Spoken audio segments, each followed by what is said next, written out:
afternoon, and welcome to our Glendale City Council workshop. This meeting is for council members to review and discuss important issues, projects, and future council meeting agenda items. It's a work-study session only and allows the council to hear input from city staff. No action will be taken at this workshop, and there will not be an opportunity for public comment. This meeting is streaming live on Glendale's Facebook and YouTube pages and the city's cable television station, Glendale Channel 11. Thank you for joining us.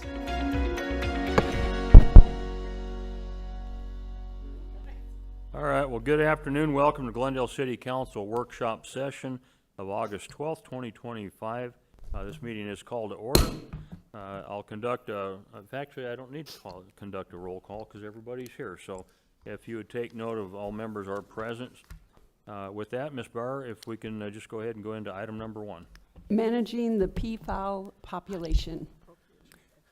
Good afternoon, Mayor, members of the council, and welcome back. I hope you had enjoyed your month off in July. Just real quickly before we get into our first presentation, I sent a notice out yesterday, but we're excited to announce that we've appointed Thomas Atkins to be one of our deputy city managers. I think many of you know Thomas from prior time here, but we're excited to have Thomas join our team. We think he's going to play an invaluable role, and certainly. So, Thomas, do you want to stand up? And again, welcome aboard. And I know you'll get a chance to talk with him. And for those who are new, he won't start to the 25th, but he's able to kind of join conversations anytime you want to reach out. And with that, we'll go to our first item. The first item is being presented by John Kennedy, our Director of Parks and Recreation. Thank you, Mr. Phelps. Mayor and Council, good afternoon. I want to start off this presentation, making the comment that the peafowl are beautiful. We know many people associate them with Glendale and with Saguaro Ranch Park. The growing peafowl population is causing community and operational challenges around the Glendale Main Library, Saguaro Ranch Park, and the Glendale Adult Center and nearby residents, and it's not sustainable. They cause damage and are messy. So we are here today to present a humane and cost-effective plan to manage the population. So the peafowl are native to India. They were introduced to the U.S. many years ago by landowners. Our local residents like to feed them, which has led to an increase in population. The peafowl are often found pecking on rooftops, solar panels, attacking reflections in cars and windows, and they leave their droppings on patios, driveways, and sidewalks. The peafowl population, there are approximately 130 to 160 peafowl in and around Saguaro Ranch Park, Main Library, the Adult Center, and the surroundings. They are congregating at the library, impeding traffic, and entering residents' yards. Potential predators, such as coyotes and hawks, are rare in this urban area.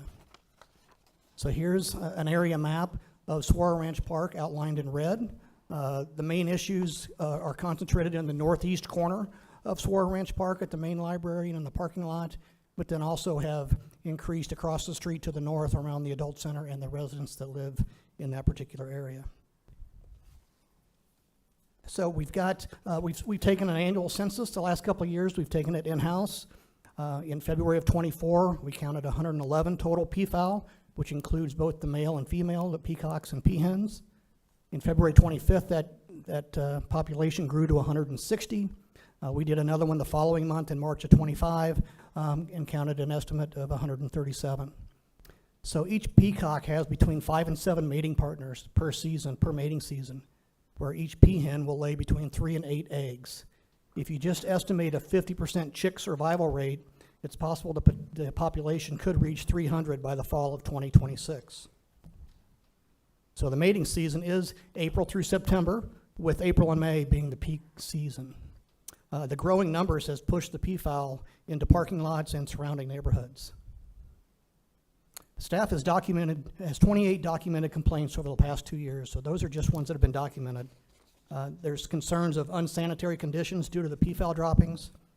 There was one formal property damage claim filed. It was denied based on the peafowl being wild animals. Visitors often ignore the no feeding signs, which causes peafowl to congregate in parking areas. Past educational and enforcement efforts have not been successful. Here are some photos of current or regular conditions that do occur around the main library and around the adult center.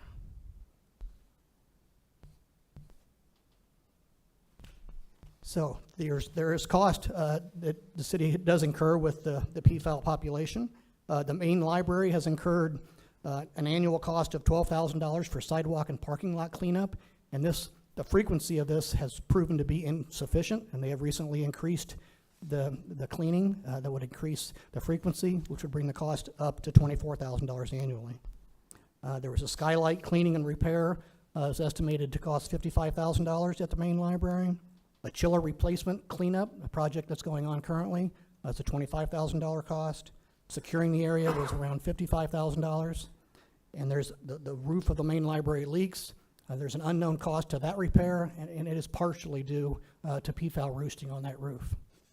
And the Glendale Adult Center spends around $6,000 annually for cleanup around the Adult Center parking lot and sidewalk. So a staff recommendation is to propose a humane removal and relocation of some of the PFAL. We would recommend a partner with Raptor Events, which is a specialist in humane relocations with proven success with the city of Fairfield, California, also with Los Angeles County, Rolling Hills Estates, Glendora, South Pasadena, and San Marion, all in California. The goal would be to reduce the population to a manageable size, and the cost is approximately $425 per bird. The relocation effort the staff estimate after speaking with Raptor Events and speaking with some of the prior mentioned cities, the recommendation would be to relocate the PFAL to leave a population of approximately 30 PFAL. The efforts would be using a 10-foot by 30-foot cage to safely trap the PFAL. Raptor Events would offer transportation to vetted farms and residences within Arizona that are at least 20 miles away to prevent return. So this would ensure humane and an effective process with Raptor Events oversight. Another opportunity would be a partnership. Texas A&M's Department of Ecology and Conservation Biology is interested in up to 40 birds. They conduct behavioral studies, and they would like to supplement their aging population. And Texas A&M would cover the transportation costs for up to 40 birds. Here's an example of what prior efforts by Raptor Events, the type of cage that they've used in the past. Another recommendation would be to update city code. Chapter 25-24 miscellaneous prohibits, we would want to recommend to update to prohibit the feeding of PFAL, to make the no feeding signs enforceable. It would reduce the congregation in parking areas and would migrate the PFAL to the park area to forage for natural food sources. The current Chapter 25-24 code is regarding the feeding of pigeons on public property. So our recommendation would be to use this as a model or add language addressing PFALs in this particular chapter. Here are a couple of examples of what, there's common folks that will come by in the parking lot area and feed the pigeons, and this is a result, feed the PFAL, and this is a result of those actions. So some other options that we evaluated catch, sterilize, and release program. This would be a slower population reduction and will require an ongoing effort. Likely this would be more expensive, and currently we're not able to find a local veterinarian able to provide this service. Another option we looked at was either fencing or an aviary. Since the PFAL can fly, this would require covering an enclosure, and it would be challenging to find space for up to 130 to 160 birds. Staff has also contacted WildLife World Zoo. They are in a similar situation with their PFAL population, and they're not interested in adding any to their exhibits. Staff has also contacted Midwestern University. They are interested in exploring future options. They will soon be hiring exotic animal faculty and building an exotic animal hospital ward on campus. However, that's 1 or 2 years away, but they are very interested in partnering with us down the road. We believe, to summarize, that the PFAL are a growing concern for Glendale's library, parks, and neighborhoods. Relocation and enforceable no feeding rules are humane and effective solution options. Acting now would prevent cost escalation and community disruption, and a long-term plan would include ongoing management to prevent reoccurrence. We feel this would be a balanced approach. So we are here today seeking consensus on these items, looking at formalizing an agreement with Raptor Events for relocation. If that's the direction we go, we could bring that back to council at a future meeting. Create a partnership with Texas A&M for relocation for some of the birds. We'd look to update city code to include PFAL and no feeding regulations, and then to explore catch, neuter, and return options to manage future population. With that, I'd be glad to answer any questions. I've got a question for you. The city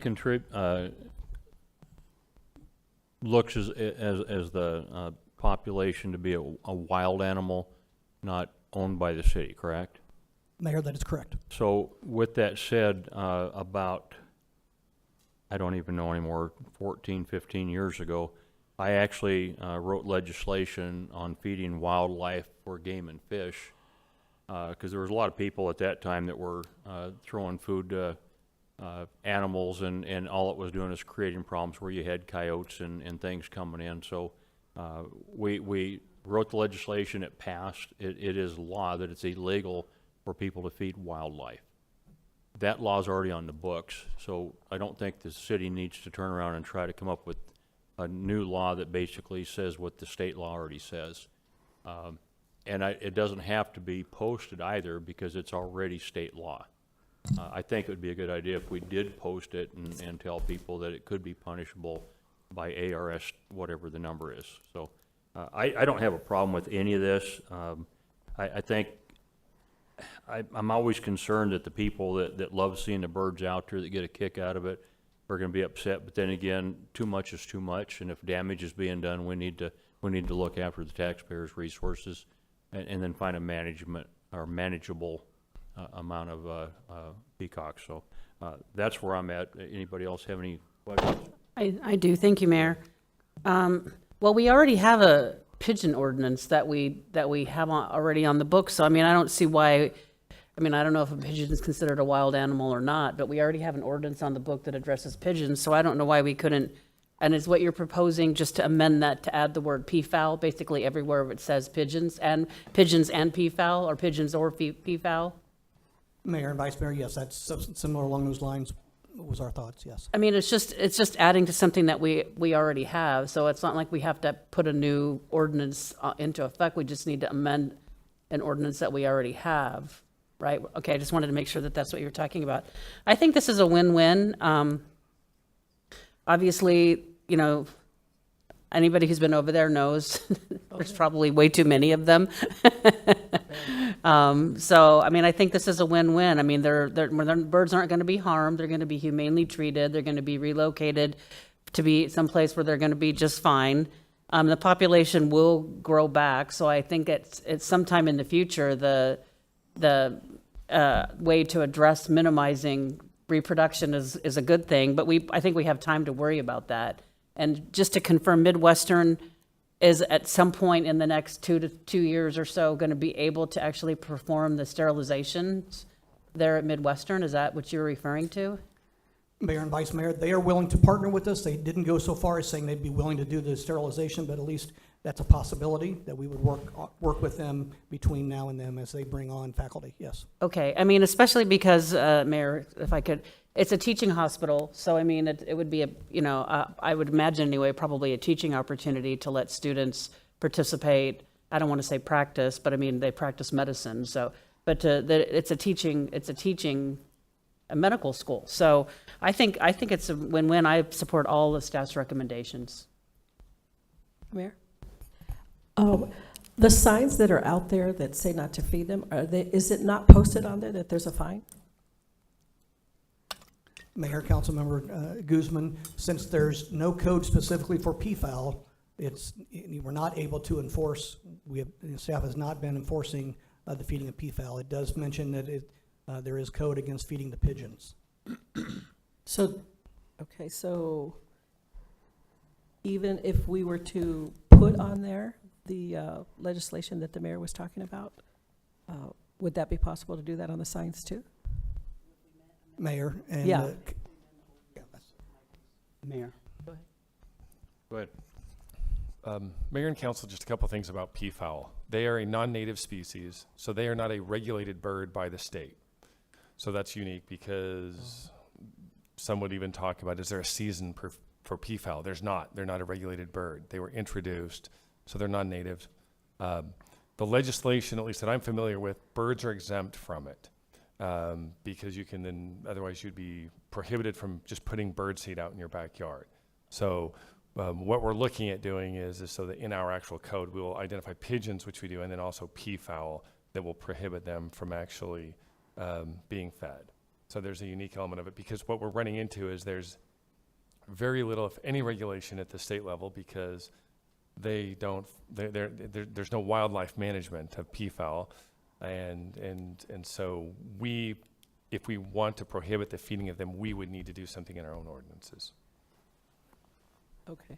Well, I would support that. Thank you, Mayor.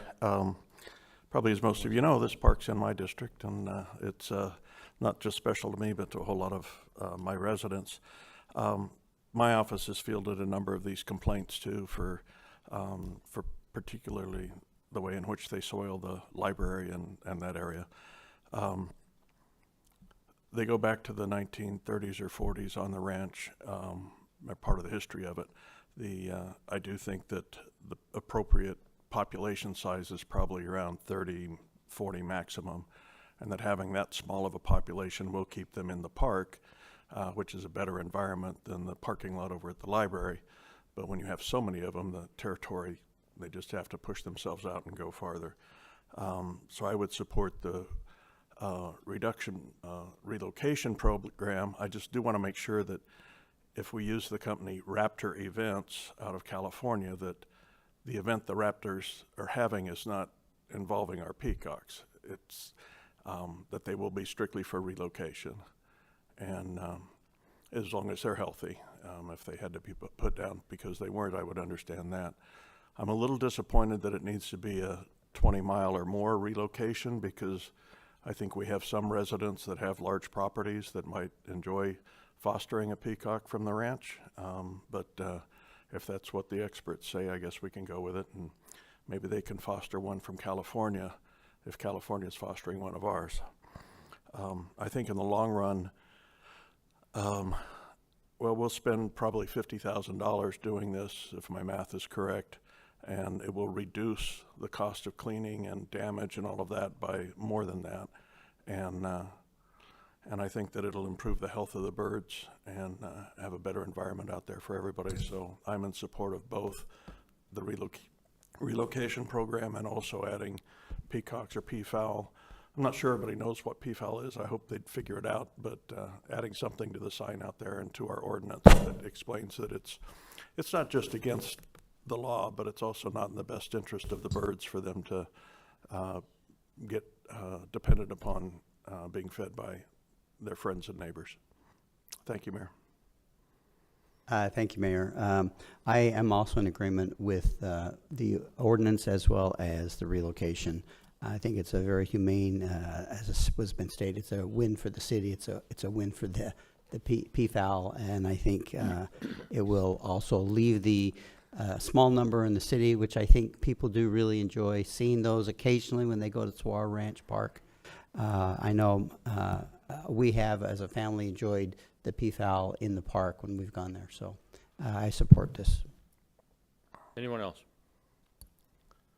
Okay, we have a consensus to move forward as planned? Yes, okay, here you go. Thank you. Yes. Item 2. Consideration of an electric bicycle, e-bike, and electric scooter, e-scooter ordinance. Mayor, members of the council, here to provide staff report on the next 3 items on our agenda today will be Deputy City Manager Rick St. John.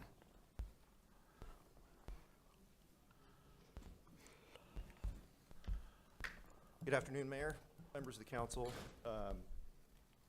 It's on, okay. As you probably know, electric bikes and electric scooters, probably more electric bikes, have become a real problem in some of our communities.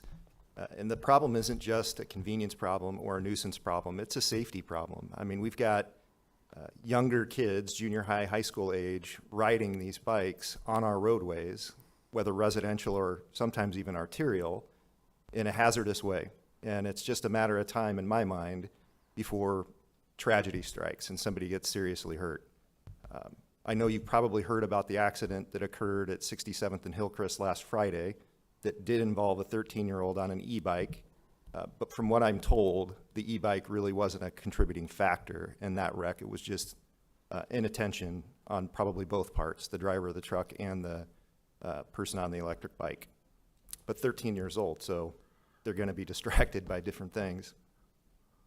Because of this ongoing issue, some cities, including Phoenix, have adopted an ordinance to regulate e-bikes and e-scooters, and that's what we're here to talk about today. But before we do that, let's talk about what an electric bike or an electric scooter is. So electric bicycles are defined by Arizona law as having fully functional pedals and a motor of not more than 750 watts. And then they break them down into 3 classes. So a class 1 is a pedal assist, meaning you have to be pedaling for the motor to kick in, and it doesn't go above 20 miles per hour. A class 2 has a throttle, so you don't need to be pedaling to engage the motor. You can press the throttle and the bike will carry you. And it doesn't go above 20 miles per hour, just like a class 1. And then a class 3 is a pedal assist like a class 1, but it can go up to 28 miles per hour.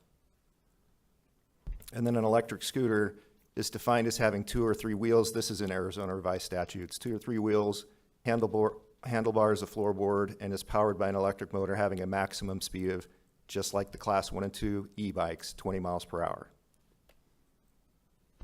Motor-driven cycles, we see some of those particularly along the canal in the Saguaro district. These are defined as motorcycles with a motor that produces not more than 5 horsepower and that does not meet the definition of one of the 3 classes of electric bike. So it wouldn't have full functioning pedals, number 1.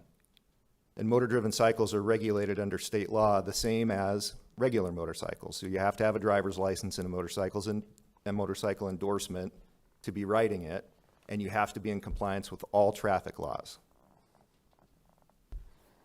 So some regulations that other cities have considered that I think we need to consider here today. Setting a minimum age requirement. I know the city of Phoenix set that age requirement at 16. There are probably a couple of other cities around the valley that have done the same and set the age at 16. Prohibiting the use of electric bicycles and scooters on sidewalks. Requiring operators to follow all traffic laws. And then prohibiting operators from riding at speeds that are not reasonable and prudent. And then just to point out, Chapter 27 already prohibits the use of electric bicycles and electric scooters in our parks. So we don't need an ordinance that covers that, it's already there. Because Class 3 electric bicycles are faster than the Class 1 and Class 2, many cities, most cities, regulate them slightly differently, not even slightly different, just differently. They prohibit the use of these bikes on bike and multi-use paths. They prohibit the use on city rights-of-way and in our alleys. Basically, they're restricted to roadways and designated bike lanes on roadways. So if an ordinance is adopted, one of the decisions the council can make is whether to make violation of the ordinance a civil traffic offense and setting a minimum fine amount. So that can be part of the conversation today if you choose. And with that, I'm happy to engage in discussion, answer any questions you may have. Thank you, Mayor. The really only one main question I have is I have personally observed electric bicycles that go up to 40 miles an hour that have pedals. Yep. And that seems to be excluded from this, unless it's included somewhere in other definition. Mayor, Vice Mayor, I'm sorry, Mayor, Councilmember Malnar, those are illegal. Okay. Bikes that go above 20 miles per hour or 28 miles per hour that are either are or are not pedal assist. So that might be classified as a motor-driven cycle if it doesn't have pedals, for example, and it has a 5 horsepower engine. And those are regulated under state law. But I know very little about electric bikes, but I have a 14-year-old stepson who got in, 15 years old, sorry. He got into e-bikes a couple of years ago. And what you do is you purchase the e-bike so that it's street legal, meaning it doesn't go above 20 miles per hour. It's got a computer. You can, through an application, go into that computer and remove the governor. And it'll go up to 40, 45, even 50 miles an hour, some of these higher end electric, I call them electric motorcycles because they look like a motorcycle. So it's not hard from the manufacturer to change it so that it becomes automatically illegal on our streets.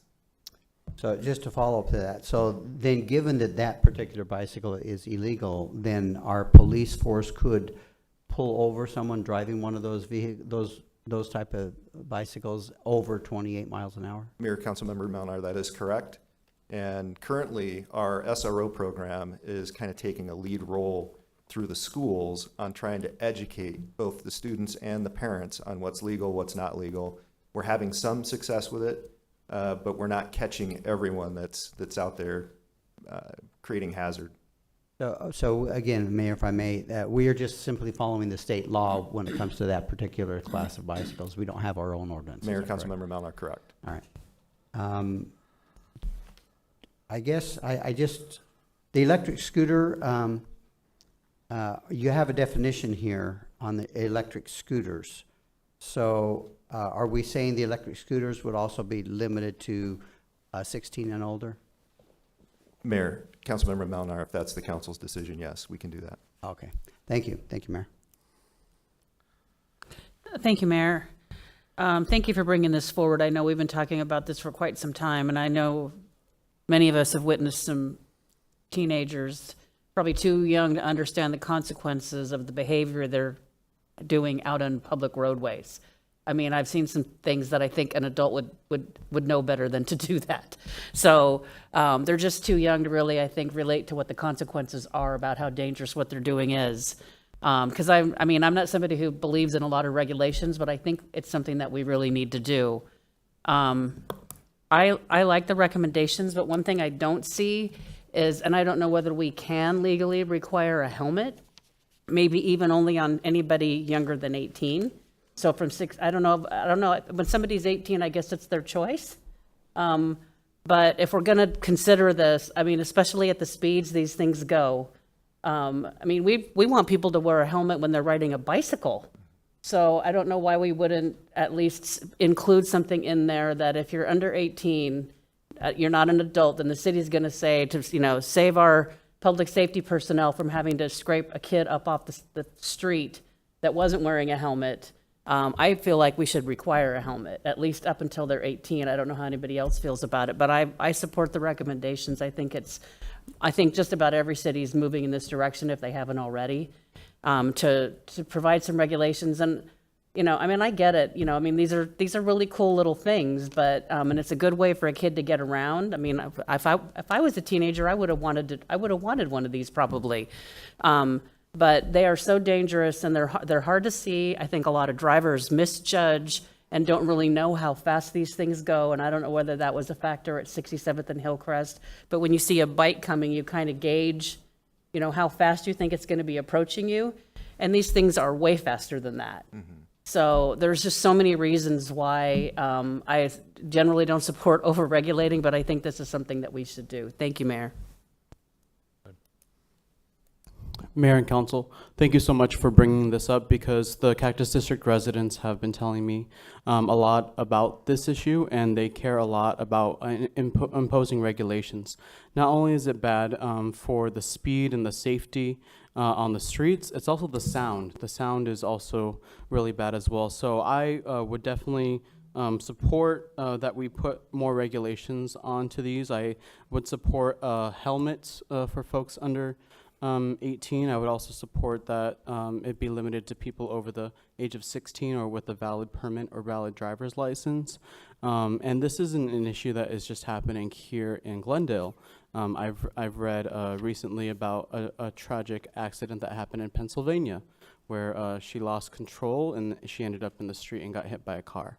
And so their family is looking for legislation in their community in order to prevent that to happening to anybody else. And I have a personal story that I was driving in my neighborhood on Maryland Avenue, and I was approaching a stop sign, and then comes an e-bike, and it was a younger person, maybe under the age of 16, they look like. and they completely cut me off, and I almost hit them because they went in front of me and basically went around me, and then didn't even follow the stop sign. So not knowing basic traffic rules and things like that. And also, I had the opportunity to have a conversation with a parent at that time about e-bikes and safety, but that's not my role, right? So I want to support this, and I want to let folks know that the Cactus District residents have been talking a lot about this, and that's all that I have for today. Thank you, Mayor. Okay, Rick, I got a couple questions for you.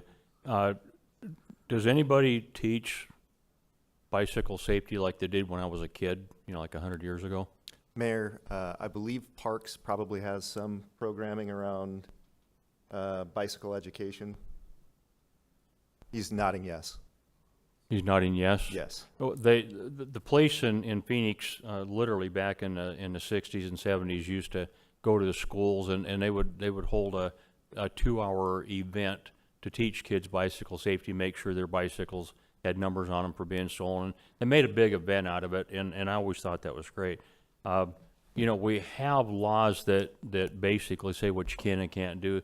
His example of running a stop sign, well, it doesn't make any difference what you do. That law's already there. And if we don't enforce them or teach people to be safe, they're not going to be safe. And if there's no way that they have to worry about getting pulled over, they're going to do whatever they want to do. The accident that happened last week, do you know if that bicyclist was going opposite direction of traffic and the driver turned into that person because they didn't see him, or were they going the same direction the driver was trying to go? Mayor, as I understand, he was going the same direction as traffic. Both had stopped for a red light, and when the light turned green for 67th Avenue, both vehicles went. The electric bike to cross the street and the truck turning right. Okay, that's a little confusing, but so the bicyclist was trying to turn in to go the same direction the pickup was trying to go? No, both vehicles were faced southbound on 67th Avenue on the north side of Hillcrest at a red light. When the light turned green, the bicyclist went and the truck turned at the same time. So the truck went from south to west and the e-bike was continuing south, as I understand it. It sounds like the driver of the vehicle was wrong, not the person on the electric bike. I'm not sure how their That's what it insurance sounds like. company, yeah. Okay. Yeah, I was going to say, because I was taught as a kid that if you were on a bicycle, you rode with traffic. If you were walking, you walked opposing traffic. I mean, that's what they used to teach all the time. I don't know if they still do that or not, but that seemed to be the main thing. This person sounded like they were doing what they were supposed to. I think that we have laws. I think that if a person's 16 years old, I think they should be held accountable, same as an adult driving a car, or a 16-year-old with a license driving a car. It's not the parents that get the ticket, it's the kid that gets the ticket. I think that should be the same. I don't know if we're even doing that or not, but I think that's what we should be doing. I don't love this concept of what's being addressed. I see a concern, and I see we need to do something about it. I just don't know if I like overreaching and coming up with more laws. I think we have enough laws on the books to take care of this, but I think that you're probably going to have consensus to move forward with this, I would imagine. Mayor? Go ahead. I have a question. When you say here prohibit the use on bike and multi-use paths, I live on a private drive. We have an electric scooter, and my daughter-in-law rides it up and down the street. Is she going to be in violation? Mayor, Councilmember Guzman, no, not if it's a private drive. Okay. Thank you, Mayor.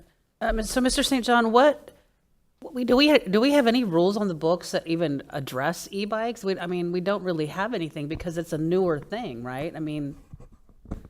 Mayor, Vice Mayor, we do have laws that we can enforce. And so our traffic division has put together a cheat sheet of the different laws that we can enforce currently through Arizona revised statutes. But they're minimalist laws, like obeying basic traffic laws, things like that. This ordinance gives us the opportunity to set an age requirement, a helmet requirement, all the things that are being discussed, which we currently can't enforce. I can say, thank you for that, Mr. St. John. I can say that I've talked to many, many, many residents in my district, and they want us to regulate this. I don't know if the rest of you have spoken to your, I mean, and this is prior to that accident happening in my district, just from the behavior that many of us have witnessed of these, their children, basically on a motorized vehicle, you know, I think, you know, I mean, it's not a bicycle. And it's much more dangerous than a regular bicycle. So the residents, and there's been a lot of them over the last, that's when I first brought it up to you and the city attorney. I mean, some of this stuff I've seen myself, but I mean, hearing from residents saying that the behavior they've witnessed on some of these people riding, these children riding these bikes is dangerous, and they're afraid they're going to hit somebody. The drivers are. So there's a high level of concern out in the community about this issue, and I support it. Anyone else? Mayor, Go ahead. thank you. I support the staff's recommendation and moving forward with an ordinance to incorporate this in here. I know down here in the central city, it's not just kids, but there's quite a number of adults that are using those, and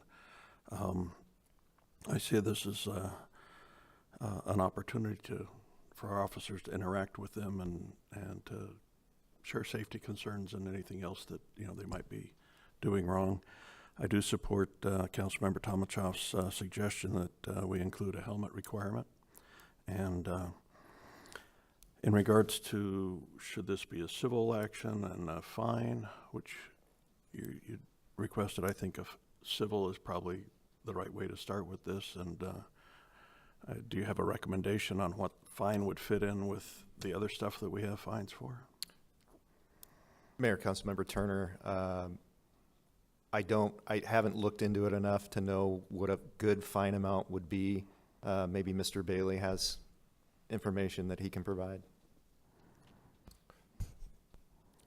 Mayor and council, at this point in time, because this is kind of a discovery session for us, we would need to research it, I think, just to make sure that it was some equivalencies, noting, for example, just the hypothetical of a 16-year-old driving an e-bike that violates a law and a 16-year-old that violates a traffic law. What's the fine in that? We'd want to probably have an equivalency. So I would just request that if there is a consensus today to move forward with this, then you come back with recommendations and examples of why you think a certain level of fine would be appropriate. Thank you. Thank you, Mayor. Just another question. Bicycles, are they legal on sidewalks currently? Mayor, Councilmember Malnau, yes. I mean, I get that these scooters go faster than a bicycle, but riding some of these small scooters on roadways that are very bumpy is more dangerous than the sidewalk, and that causes me some concern that if we're going to make, if we're going to basically require them to be 16, number one, but prohibiting them from riding on sidewalks, I don't agree with that. We allow our bicycles on sidewalks, and if they're following, if they're using a legal bike, class 1, 2, or 3, I think they should be allowed also to ride on sidewalks, because in my opinion, sidewalks are much safer than streets. You do have the possibility of someone walking on the sidewalk and, you know, somebody brushing up against them and causing an accident, but at the same time, a sidewalk is very narrow. You're going to be watching for that. People are going to be seeing that. I think it's much safer if we're going to allow these bicycles for 16 and older, that we need to allow them to also be on sidewalks for the lower class ones, the ones that go the lower speeds. Also, another concern I have is if we, I don't agree necessarily that we just start fining for this. I think there needs to be a robust education program, and you mentioned that they're trying to do that through the schools. But I think if we decide to move forward with this, that there needs to be a robust education programs for both adults and youth to educate them on what the law is. And then also, we need to have some sort of system in place where first offense might be just a warning. I think that would be fair, that we don't go directly to a civil citation if someone is caught doing something that would be against our new ordinance. Other than that, I do agree with the concept of doing some sort of regulation. I just want to make sure that we're being fair with the use of these bicycles in our city. Thank you. Mayor? Yeah, hold on a sec.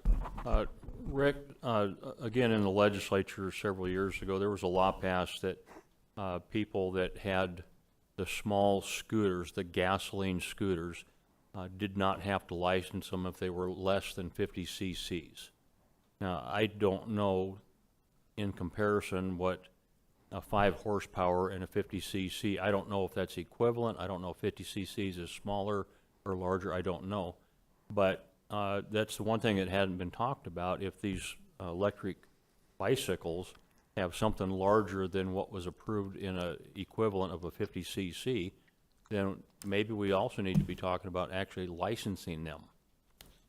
So, Mayor, if I understand correctly, what you're talking about, those bikes do not have pedals, and so they wouldn't be classified as an e-bike. They'd be classified as a motor-driven cycle.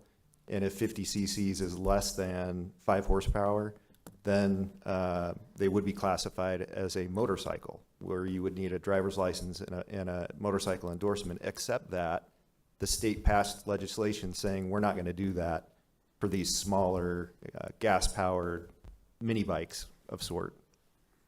And so that's how we handle those currently. Yeah, I'm not sure I understood what you just said. Okay. So by definition, under Arizona state law, what you're describing would be considered a motor-driven cycle. Gas-powered, less than 5 horsepower, assuming 50 cc's is less than 5 horsepower. And they would be regulated the same as a motorcycle. So that you'd have to have a driver's license with a motorcycle endorsement, and you'd have to abide by all traffic laws. Except that legislation was passed years ago exempting those specific motor-driven cycles from that law. So they're treated differently because of that legislation, and that's how we're currently enforcing against those, I'll call them mini bikes for lack of better words. Okay, smaller than 50 cc's. Correct. Yeah, I'd like to know what the difference is. When you guys do your research, I'd hope somebody would figure that out. Because then you also have the one thing nobody's talked about is the mopeds, which is both a motorcycle and also pedals. So you have an equivalent in electric. I've ridden at the bicycle rally that Glendale does each year from Saguaro Ranch Park. I've ridden electric bicycles that have both the throttle and the pedals. I mean, you do both. Yeah. And I guarantee you they go faster than 26 miles an hour if you push it. And those are directly from the factory. They're not enhanced, they're not changed, they're not altered. That's factory. So, at any rate, go ahead. Thank you, Mayor. With all due respect to my fellow council member, I just want to say that I'm not comfortable with having motorized vehicles that go 20 or 28 miles an hour even before they're adjusted on our sidewalks, mixing with pedestrians, regular bicycles, people, disabled people in their scooter carts and all of that kind of stuff. I just think anything traveling that fast belongs either in a bicycle lane, traffic lane, something like that, but not mixed with pedestrians. Thank you. Thank you, Mayor. I was going to say the same thing, is that, yeah, we do allow bicycles on the sidewalk, but these go a lot faster, and they're also bigger and heavier than a regular bicycle too. They could really hurt somebody, and so I don't think that's a big deal. If you're, you don't have to. You can ride it, off to the side like you would a bicycle in the street if you wanted to, as long as you're in the roadway, right? Yes. I mean, you don't have to be in the middle lane or whatever. So you would be allowed to ride it in the street just like you would a regular bicycle, rather than have a bicycle on the sidewalk. I mean, primarily, bicycles on sidewalks, especially in, in congested areas, are even a regular bicycle can be dangerous to pedestrians in a congested area because they're coming up behind you. You can't see them. They don't alert you that they're coming up behind you. It's dangerous. I mean, it's probably happened to everybody up here. At some point, you've been scared by a bicycle coming up on you that you didn't even know was there. If they didn't have any way to alert you that they're coming up behind you. So I support the not allowing them on sidewalks. I think that, the sidewalks are primarily for pedestrians. And these things are too fast and too dangerous to mix with the pedestrians. And then with the Councilmember Melner, I think he makes a good point. But we could, have an effective date to this ordinance that would give like a 90-day window for educating people that we're not going to cite people. We're going to educate. We're going to educate, and tell them, whatever the end of the 90 days is, then we're going to start issuing citations for this. So I do agree we need to have a robust, with our SROs and other ways to get the word out to our community that we've adopted this ordinance. We're not going to begin enforcement. There's going to be an education period. And I think we did that with the distracted driving ordinance, didn't we?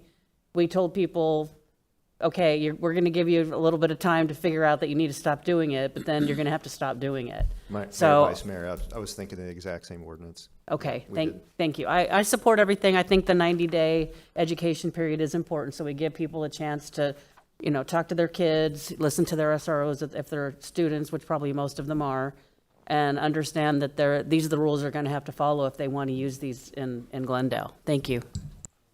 Go ahead. Thank you, Rick, for all the work you've done on this. Quick question, though, are we saying, or are we moving towards that no one under the age of 16 would be able to use any e-bikes? Is that what we're talking about? Because I don't see anything as far as that saying here. Mayor, Council Member Baldenegro, yes, that's essentially what we'd be doing. Okay, so if I may add that I know Vice Mayor keeps on adding the term SRO, which are only at the high schools. And I know for a fact, working at the school district, Glendale Elementary School, at Glendale American, they have a large group of kids that are riding their e-bikes to the elementary school. So an SRO is never going to talk with them. We don't have SROs at the elementary school district either. So we would need to make sure that the school district, elementary school district, is understanding that, hey, look, we're putting that forward and stuff like that.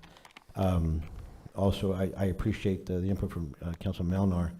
And I never thought about the bumpy roads and how that creates a situation. I think when we're having these discussions, we hear the word sidewalk, and they're all the same, and I guarantee you they're not, because the sidewalk in front of Jack in the Box on 55th and Glendale is different from the sidewalk right in front of Pizza Old Roma. The door opening in front of at Jack in the Box, get in and out, is nowhere near that sidewalk, but in front of Old Roma it is. It's like literally onto the sidewalk.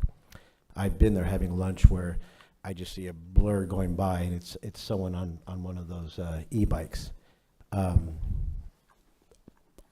would like to see, like, where if a business door is opening onto the sidewalk, that e-bike would be prohibited from there for that specific reason. So mainly, obviously, downtown would be a main area, and others as well. One last thing I want to bring up. That would be confusing. The other day I've seen school starting. It's hot at 8:30 in the morning. It's hot. It's getting hotter. In the afternoon, it's hot.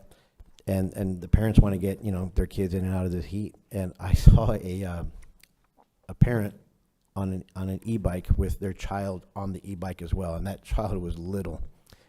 And I didn't notice the child was standing on the e-bike with the parent until I like really paid attention. Like, oh, there's a little kid on there. And if they were going so fast, if she had just wiped out on the sidewalk and landed on that child, we would have had a major situation. I don't know if one person per e-bike. I don't know how that, but I never even thought about that it could hold two people until I saw it. And the first thing I thought of, like, man, that is dangerous if that person were ever to hit like some sand or gravel on the side that they just don't see and wipe out, and more than likely are going to wipe out on that child. The child wasn't wearing a helmet, wasn't wearing any kind of safety equipment, and it was a concern, like, that's really not good at all. I didn't find it my place to stop and talk with that adult or that parent, because that becomes another issue.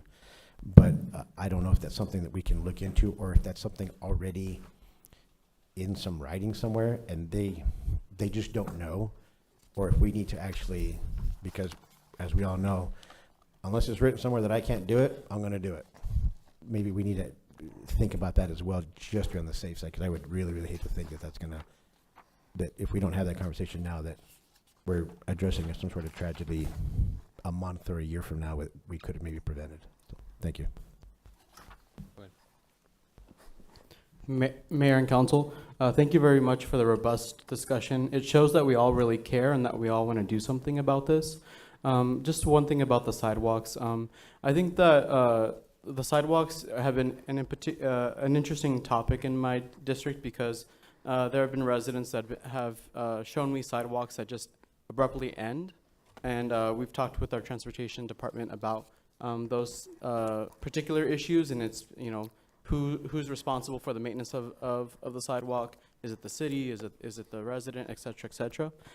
So some of those sidewalks just abruptly end in my district. And then also too, with the sidewalk versus the road, my concern is that the sidewalk is an elevated space, so even if it's just a few inches up, of course our transportation directors could tell us how high they have to be. But that's my issue when it comes to sidewalk versus road, is that with it being so narrow and it being an elevated space, if you somehow get knocked off of the narrow sidewalk, then that creates an even bigger, because then you're going off into the road. The other question I have is about riding at night and the need for lights and things like that. Is there any discussion about that, or is there any regulations or about riding at night? Mayor, Councilmember Conchas, similar to bicycles, to be ridden at night, you have to have lights to the front and rear. That may be the only distinct provision. And that's if the bicycle is being operated on the roadway. If it's being ridden on the sidewalk, then it doesn't have to have that special equipment, but it operated on the roadway, it does. And e-bikes would fall under the same laws. Thank you. And then the last comment that I'll make is I appreciate the 90 days, the SROs, the public information. Also, we could explore, this is just an idea, we don't have to do it, but we could provide structured events for people to use their e-bike safely, where we can have the community and the Glendale Police out there talking to folks about what the regulations are. And then maybe we can even have vendors that sell or give out special things like lights or horns or bells, just to make the community safer. But I think if we also provide an opportunity for folks to use it, maybe shut down a street or something, and let them just go at it safely for an hour or two, we could potentially do that. But that's just an idea, to find structured events for people to use their e-bike safely, while we also are able to inform them and to provide them resources. Thank you, Mayor. Thank you, Mayor. One more thing. I think the concept of allowing certain sidewalks and other not allowing, I think, is way too complicated. I think that would be kind of an enforcement nightmare, honestly. I don't know what your opinion is on that. I don't think we'd probably even be able to manage that. So I think we're going to have to decide whether or not there's a consensus to allow these things on the sidewalks, period. I don't know. I guess I'm asking you, do you think that's even manageable? Mayor, Vice Mayor, I'm sorry. While the discussion was going, I was kind of rattling around in my head how that might look. And I think if we did something like sidewalks on arterial roadways versus sidewalks in residential areas, that wouldn't be an enforcement nightmare. I mean, we'd be able to manage that pretty easily because of the definition of an arterial sidewalk. Yeah, as long as, everybody knows what an arterial sidewalk is. I mean, that's a term we all understand, but I don't know if average residents know what that means. And then my second question is, I thought it was a good point that Councilmember Baldenegro brought up. Are these all, they're designed for single rider? Mayor, Vice Mayor, correct. So should we include that unless there's a seat for a passenger on the back of it, that it needs to be a single rider? Because that is, I've seen 3 or 4 kids all piling on one of these before, but they're all kind of standing and all over each other, zipping down the street. So I think that's a good point that he made, that we need to include something about single rider unless there's a, you know, a place for a separate place for a passenger to sit on the bike. Mayor, Vice Mayor, we will include that language. Okay, thank you. And Mayor, if I may address another part of that conversation about residential versus arterial sidewalks. The example that Councilmember Baldernegro pointed out at Old Roma, that's an arterial street, Glendale. And so if you did deregulate on arterial sidewalks and allow e-bikes and e-scooters, that potential hazard would still exist. Just point of consideration. Yeah, maybe the easiest way to do that is any road that has a speed limit of 25 miles an hour or less might be the easiest way, because everybody can figure out what the speed limit's. I was thinking about that. They don't make these electric scooters for just 14-year-olds that go 60 miles an hour. You can get the little bitty tiny ones from Walmart that are really inexpensive for 2-year-old kids. I don't want that 2-year-old kid on the street. I don't. I just absolutely don't. So we have to figure something out. I think that might be the easiest solution. You can ride it on a sidewalk if the street adjacent to the sidewalk is 25 miles an hour or less. Sort of takes that concern out that you could be on the sidewalk, and anything more than 25 would have to be on the street. I think that's the simplest way to do it. But I don't want really tiny kids going out in the street and have to fight traffic. I mean, to me, that would be the worst thing we could ever do. I think we're defeating the very thing that everybody's concerned about, and that's kids' safeties.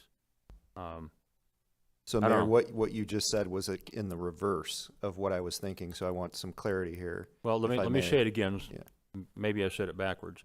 If it's a residential neighborhood that has sidewalks and a street that has a 25 mile an hour or less speed limit, then I think that they should be allowed to ride on the sidewalks. So that's the reverse of what I was thinking. So my thinking was, on a 40-mile-an-hour roadway, it's more dangerous for an electric scooter and an electric bicycle to be on the same roadway with that, with cars and trucks. But in residential areas where there tends to be more sidewalk traffic than on our arterials, you would say you can't ride on those roadways that are 25 miles an hour or less, because it's not as hazardous being adjacent to the sidewalk. You don't have to be in the middle of the road. You just have to be off the sidewalk. Yeah, well, you're basically doing the opposite of what I was taught 50-some years ago. That if you're on a bicycle, you ride with traffic. If it's 40 miles an hour and you're going 25 and you get hit, you're getting hit at 15 miles an hour. Now, that doesn't mean that your momentum's not carrying you 40, but right. That's all I was looking at.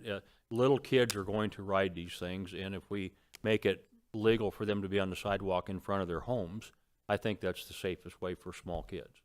So, Mayor, this ordinance would have the effect of not allowing children under 16 years old on electric scooters. Yeah, if that's what the ordinance will be, I probably will be a no vote, more than likely. Mayor, can I ask Mr. St. John if I could? The what he's talking about are those little, like Barbie cars and those things. This wouldn't apply to that, would it? Still Mayor, Vice Mayor. No, but it's not an electric bike or an electric scooter though. So that wouldn't apply.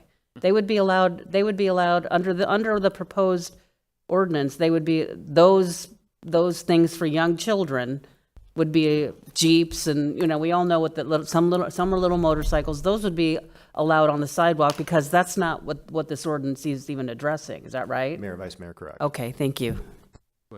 Thank you, Mayor. I just want to address one more concern, which Councilmember Baldernegro brought up, and that is the age. We're saying 16.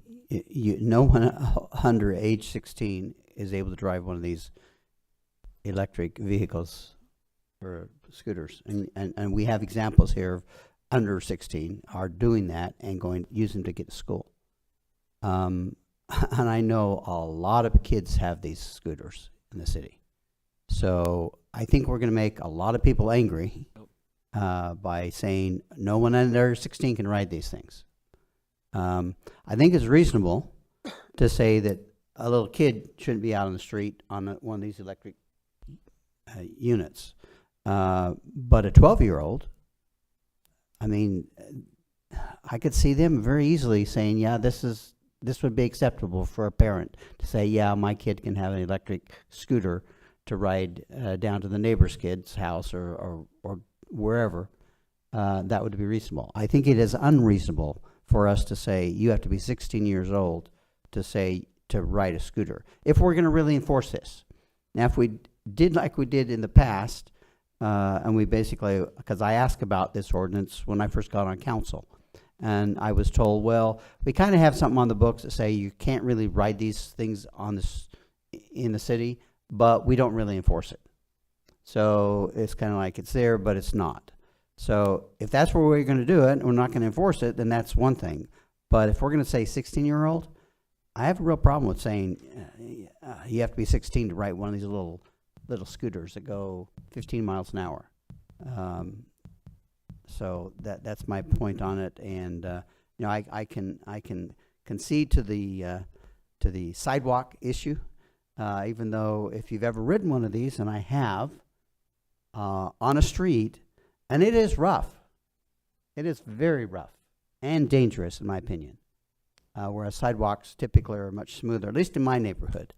And that's all I have an experience on is my neighborhood. So anyway, I could concede that, but I think we need to really seriously consider lowering that age limit to where we're not going to have a lot of concerned parents saying, hey, you know, we just invested $300 in this electric scooter for my kid that's 13 years old, so he can use it to go down a few blocks and I don't have to worry about it. I think we really need to lower that age limit. I'd like to see what the thoughts of the rest of the council members are on this. Mayor? Go ahead. Yeah, I'm in agreement with Councilmember Melnar. I think the age of 16 is, it doesn't seem, well, Councilman Montenegro said that at the elementary school, which these kids would be under 16, were you talking about having electric bikes or scooters? They had electric scooters. Scooters.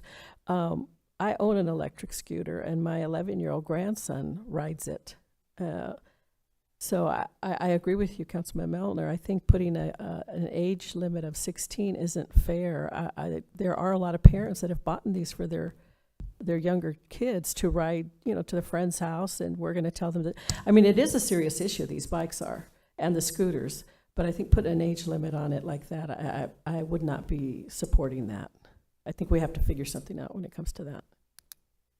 Mayor? Hold on, I got two over here. Go ahead. Similar, I think maybe, and again, I think we're trying to split hairs here in the name of safety for the kids and for the residents and everything. And I agree with Councilmember Malinar about just being careful how we're real strict about the age limit. Then I don't have a problem with that. I would say maybe even part of the conversation is that similar in high school, at least when I was going to high school, like even if you were 16 as a sophomore, you couldn't drive to school. You had to wait till you were a junior. That's just the way it was. And every student knew that. Everybody knew that. So maybe similar to this, where like you can't ride your e-bike or e-scooter to Glendale American unless you're in 7th grade. Something to that effect, where these kids are, you know, latchkey kids, and their parents are leaving, and they're a little more responsible than like a 2nd, 3rd grader, where then they're able to, you know, ride their bike or e-bike or scooter to school as a 7th or 8th grader. I support that. Again, I think we're all concerned. We want to make sure that everyone's safe, and the city's vast at how many things we have there that are obstacles to that safety, and we just need to be careful and mindful of all that, where we're not overreaching, overstepping, but we're also not looking like we're insensitive and not really worrying about it either. So. Go ahead. Yes, Mayor and Council. I believe that setting a minimum age requirement of 16 years old is important, and I believe it is because in terms of the enforcement of the traffic laws, we need to be able to basically ticket that person, and they should have a permit or driver's license. And I also just wanted to say I completely hear everybody when it comes to people who already have e-bikes and e-scooters who they've bought it. But just because they have it and they bought it doesn't mean that it's safe. And I think that I'm looking out for the residents in Cactus District who don't want to hit a 12-year-old on the street and who want to make sure that everybody is safe. Thank you. Who over here wants to speak?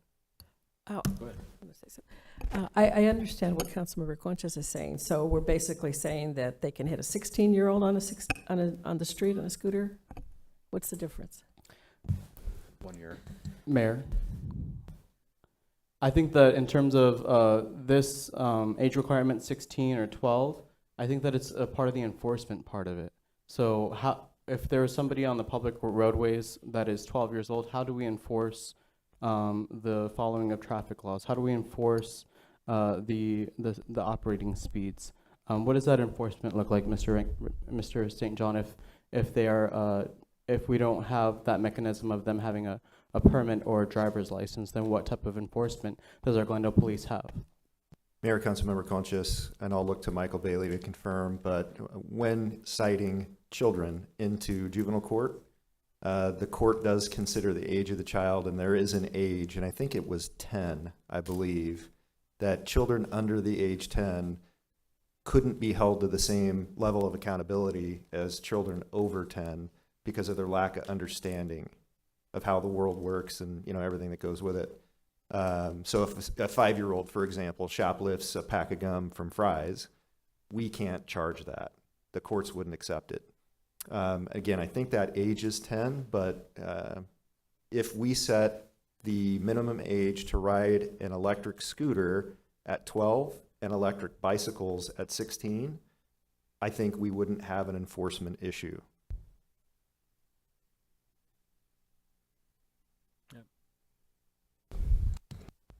I would be okay with that.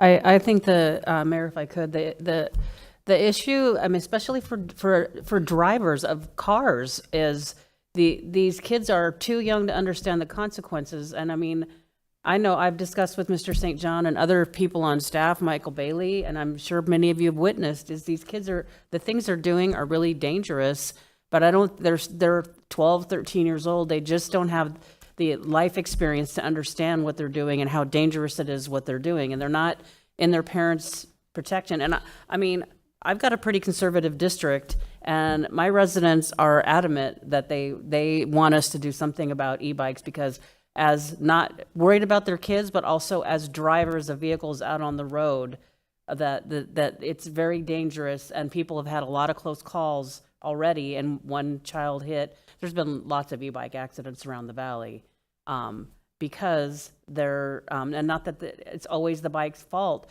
but they're hard to see. They're unexpectedly fast for a lot of drivers, and they don't really understand the rules of driving because they're too young. So I feel strongly about this. I know there's a lot of residents in my district that want us to adopt this.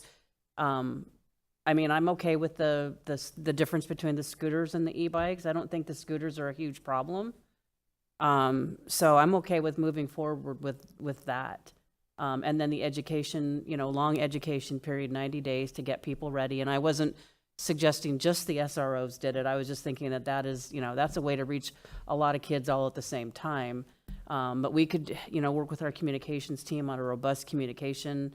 All of us could visit some of the junior highs in our district and work with the schools in our district to get the word out. But I think it's a really a huge safety issue everywhere with these e-bikes, because they're new and they're a lot faster than a regular bicycle. All right, I'm going to say my thing, and then I think we need to move on. I don't think we should have a difference between scooters and bikes. I mean, they're both potentially problematic. I think if you're going to come up with an age limit, it should just be for both of them. Plus, the less confusion for the kid, that maybe he starts off on a scooter and then moves to a bicycle. At least he already knows what the laws are and what they aren't. It sort of goes back to the bill that we passed that the state finally adopted, texting while you're driving. I'll guarantee you, 90% of the people in this room did that today, or at least looked at their phone to see who's texted them.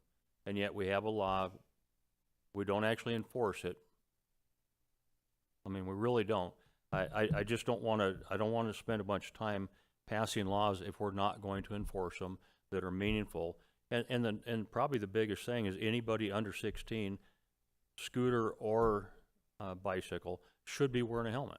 If we don't do anything else, that's the one thing that we need to do. I've been riding motorcycles over 50 years. I wear a helmet. I never advocated for an adult wearing a helmet, but special legislation that I passed for off-road vehicles, in that it says that anybody under 16 has to wear a helmet. And I got no pushback from my party or anybody in the party. So I think that should be the two main things that we should be focused on. Speed limits and all that other stuff, I mean, they should obey the law of the land. We don't teach that anymore, unfortunately. We should. So if nobody has any objections, Again, along that same line, I would like to see if we have consensus to reduce the age limit to 12 for all motorized vehicles. And I just want to clarify that we're not saying a person has to have a permit or a license to drive, to ride these.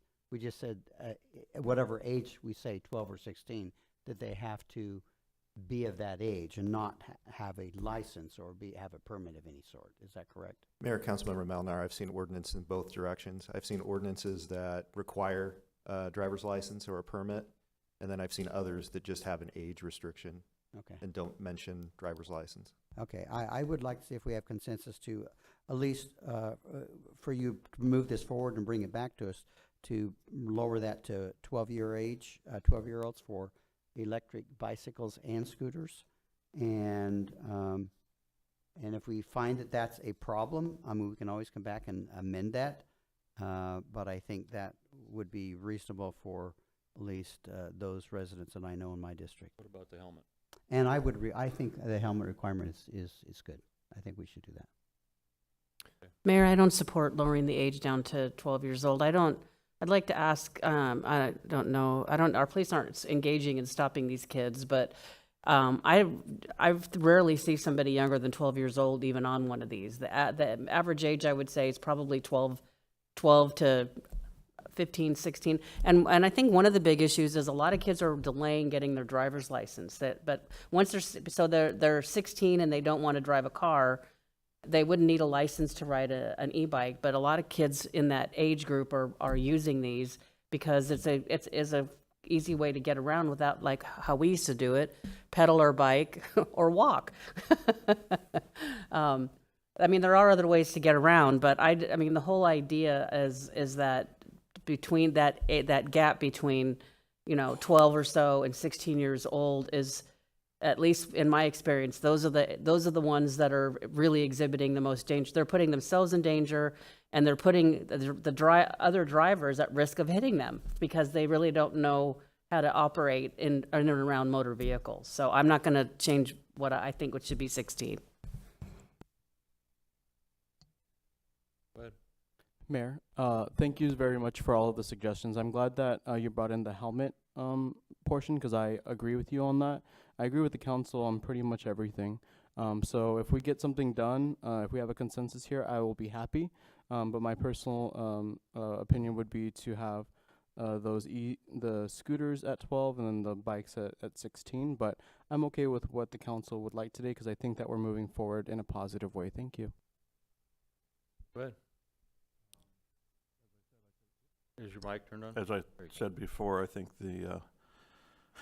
I do agree with the helmets. And I think that I'm willing to try electric scooters at 12 and bicycles at 16, but I don't think we should go to 12 across the board.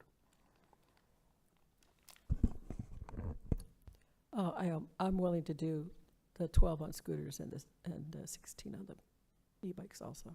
And I don't know what you said. I said I also support 12 with the scooters and 16 for the e-bikes and the helmets. I would support that also, Mayor.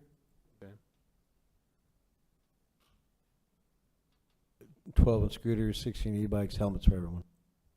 Okay, so you have You have that. What about the helmets? Yes. Okay, you have it on the helmets. What else you need? Mayor, I think what we need to do is work with the city attorney's office, draft some ordinance language, come back into a workshop with some of the specifics, the fine amount, if there is a set minimum fine amount. And then we can have some conversation around use on sidewalks, residential versus arterial, speeds on roadways. The city attorney texted me during the presentation and had some interesting points that we'll need to discuss and bring back for you for consideration at another workshop. But we'll work on that. We'll come back in a month or so. Okay, one final question for you. So the bicycle, the electric bicycle, law says 20 what? Miles per hour? So class 1 is 20 miles per hour or less. Class 2 is 20 miles per hour or less. Class 3 is 28 miles an hour or less. Okay, because I know a lot of bicycles that the kids go way faster than 20 on a standard bicycle that are less than 12 years old. So, we just got to be careful what we're doing, because a lot of times we come up with great ideas that don't work. Go ahead. I'd like to add, if everyone on the council agrees, also one person per, because Vice Mayor said she saw where like 3 or 4 kids were on them, and I had the Yeah, that should be thing with the included. parent and a child, one per, if we can somehow, if we could agree on that as well, just out of sheer safety. I support that. I support that as well. I do as well. I do as well. You Thank good? Yes. Okay, next. Consideration to amend the smoking pollution control ordinance.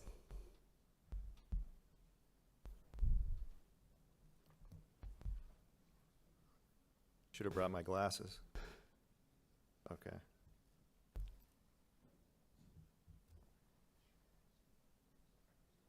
Did I miss it?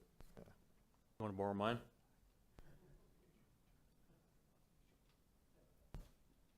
He didn't answer.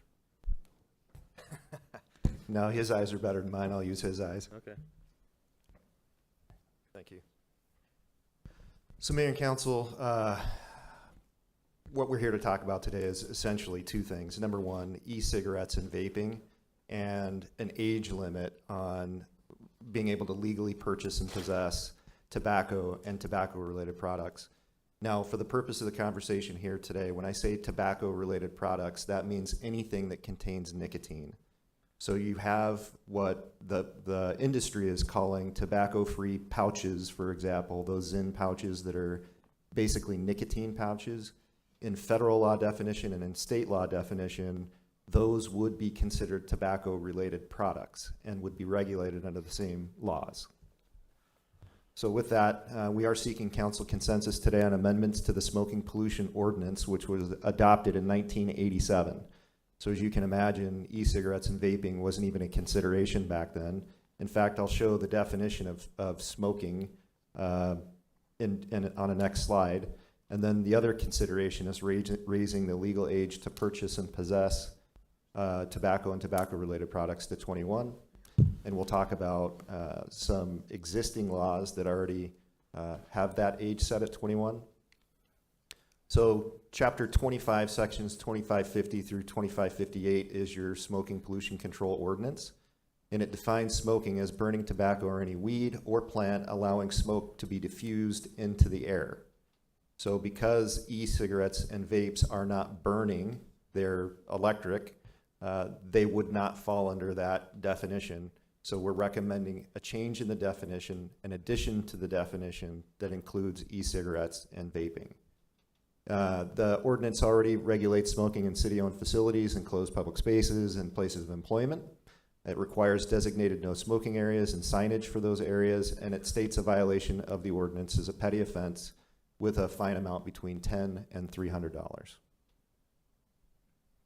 The current ordinance does not specifically state an age requirement for purchasing or possessing tobacco and tobacco-related products. However, in 2019, the president signed legislation raising the federal law age to 21. And on June 27th of this year, Arizona's governor signed similar legislation so that in Arizona, you will need to be 21 to purchase or possess tobacco and tobacco-related products. A change to our ordinance would align us with federal and state law. So we are seeking council consensus on amending the current code, again, adding definitions to include e-cigarettes and vapes and raising the legal age from 18 to 21 years of age. And then the last question is there a desire from council to change the violation from a petty offense to something different, or to change the fine amounts? And staff's recommendation, if I may, would be to not amend that. Petty offense is appropriate for this type of violation, and a fine amount between 10 and 300, I think, is appropriate. And with that, I'm happy to engage in conversation, answer any questions you may have. Yeah, my only question is, how many citations have been issued on any of these last year? Mayor, I don't have that information, but I can speak from experience as a police officer. I very rarely wrote citations for possession of tobacco, but I did confiscate a lot of tobacco. Yeah. Yeah, I don't personally have a problem with what you're trying to do. You're just trying to get the verbiage to be the same state, federal, and us. Correct. Yeah, I'm fine with that. Yeah, thank you, Mayor. I support it too, and I don't think we should change it from a petty offense. I agree with you. I think just leave it as is. Thank you. Mayor and Council, thank you very much for bringing this to us. I serve as the Vice President of the Alhambra Elementary School Board, and we have had fifth graders in the bathroom vaping. And so this is definitely a big issue. I originally was going to suggest that the fine amounts of $10 to $300 was low, but the staff recommendation is to keep it the same. So I'm okay with that, and I'm okay with everything else. Thank you, Mayor. Consensus? Yes. Yeah, there you go. Thank you. Amendment to the parking citation ordinance.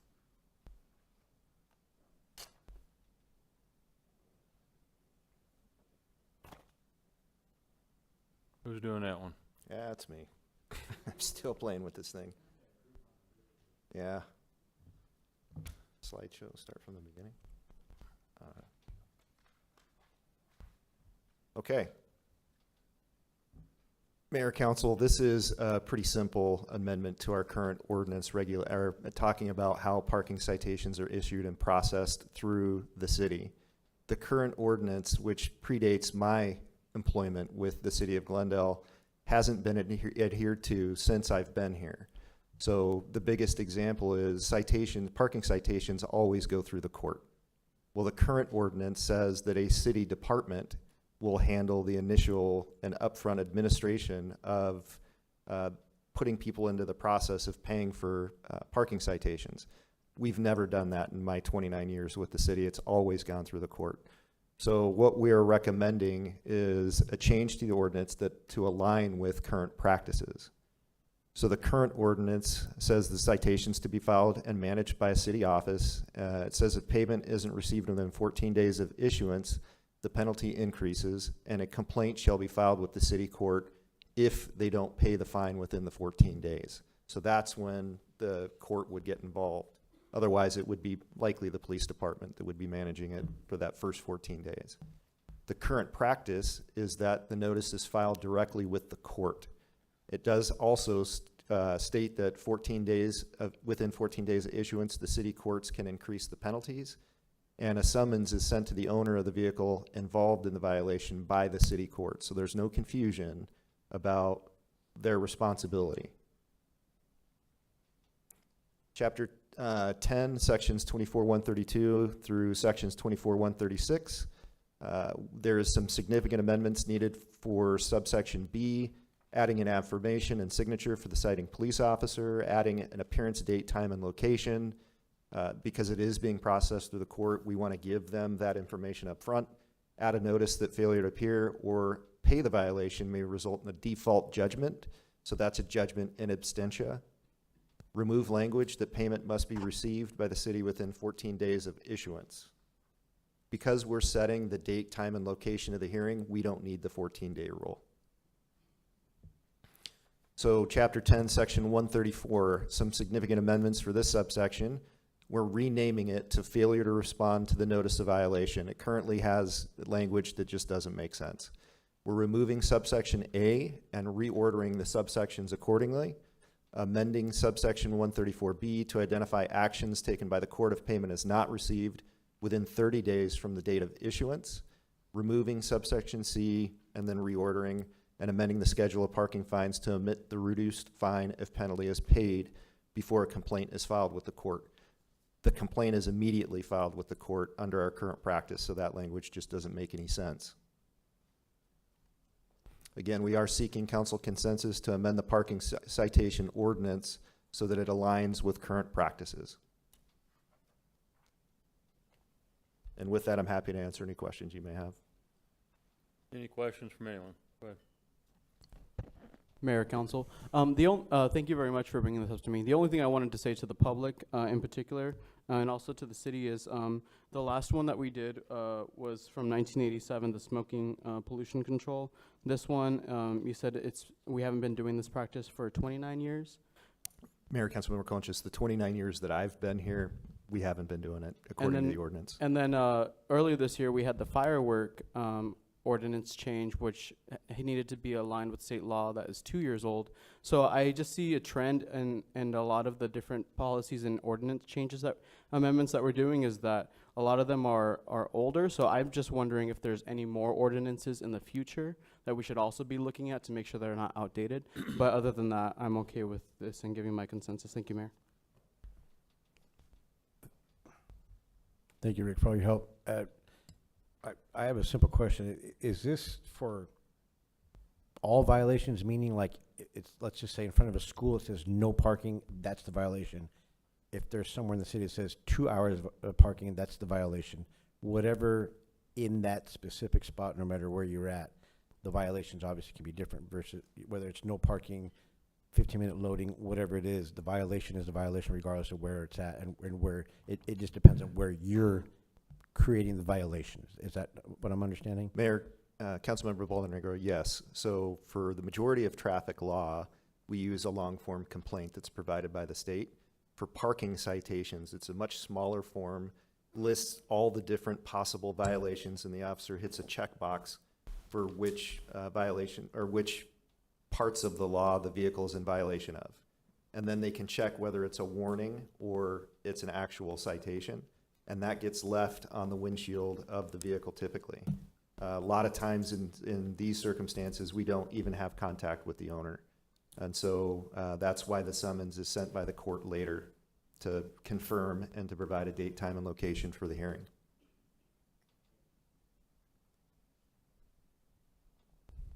Thank you, Mayor. I do have one question, but does this, would this apply also, or is it just a general parking violation of illegally parking in a marked handicap spot? Mayor, Vice Mayor, it would apply to marked handicap spots, yes. Okay, thank you. No other questions? Consensus? Yes. Thank you. Okay, city manager's report. I'll roll our presentation, please.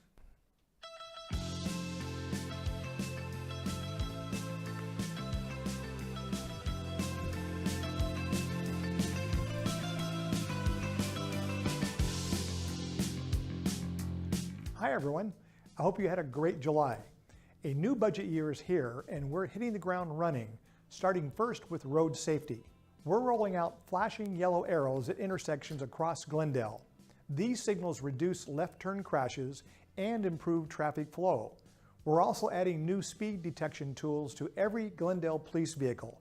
These upgrades will help make our streets even safer. Our Desert Diamond Arena just finished a $42 million renovation that's sure to wow our visitors. From a brand new VIP lounge with a private entrance and bar to an all-inclusive club with food and drinks, these upgrades take luxury to the next level. You will also find premium box seats designed to look like a recording studio and a sleek new social club with food and drinks for sale. This weekend, concert goers got their first look at all these great improvements at platinum-winning artist Chris Stapleton's back-to-back sold-out show. While our students were on summer break, Glendale Police went back to school for an important training mission. Officers ran fast-paced active shooter drills at Deer Valley High School. They practiced hallway movement and how to track threats. They used simulated ammo to keep it safe. This hands-on training prepares them to respond quickly in high-risk situations. Our fleet team just drove off with a huge honor, ranking third in the entire country in the 2025 Leading Fleet Awards. More than 38,000 teams were in the running. This award recognizes crews that lead the way in innovation, efficiency, and long-term vision. From technicians to supervisors to support staff, we are so proud of our fleet team's dedication and problem solving. Congratulations. Glendale landed more than $50 million in federal grants to transform key roads. We're rebuilding parts of major streets like Litchfield, Glendale, and Camelback to make travel safer and easier. This includes everything from upgrading pavement to adding sidewalks and bike lanes. Plus, crews will widen 67th Avenue to cut congestion and improve connections with neighboring communities. Our landfill team just got the green light to start using the newly built section of the North Cell.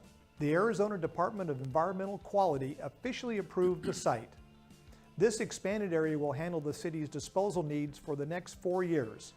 The $3.5 million project came in on time and under budget, thanks to the work from our engineering team, Rummel Construction, and Tetra Tech. It's a big win for field operations and a smart investment in Glendale's future. Glendale employees help students gear up for a strong start to the school year. Staff collected more than 400 backpacks and essential supplies for Glendale Elementary School District students. Volunteers packed the backpacks at the System of Care Center, helping set kids up for success as they head back to class. Thanks for watching. I'll be back with more updates soon.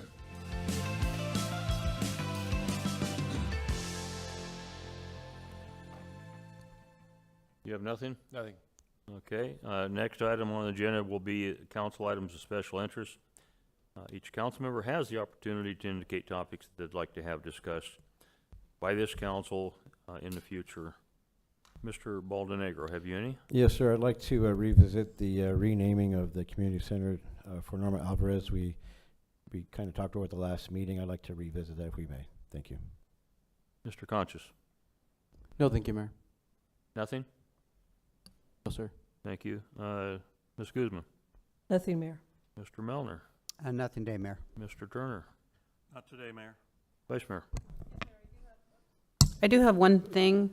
The city of Glendale has done, did at least 3, maybe more than that, basically the story of Glendale or Glendale history or whatever the books were called. There was one done in 1992, there was one done in 2000, and the last one was published, I think, in 2007. So we're looking at almost 20 years or so by the time we actually get this done. But I'd like staff to bring back a discussion, and the city has in the past hired, I don't really know how to get a book written and published, but the city has funded it and helped orchestrate getting this thing done. And we've got a lot of exciting things that have happened over the last 20 years that I think we should document. So I'd like staff to bring back a discussion about that. I've talked to Mr. Phelps about it, so he's not being blindsided that I'm asking for this. But I think it's important that we get some of this stuff written down before, all these stories are lost. So that's my item of interest. Thank you. Thank you. And then today, I would like an update at the next council workshop moving forward with the new fire station project on Glendale Avenue west of Loop 101 that has already been voter approved. So just like to be brought up to speed where we're at on that. With that, can I get a motion to go into executive session? I move that we move into executive session. I second. Okay, I have a motion and a second to go into executive session. Any discussion? Hearing none. All in favor, vote aye. Aye. Any opposed? Here's the ayes have it, do have it. That motion carries. With that, the council meeting is recessed for executive session.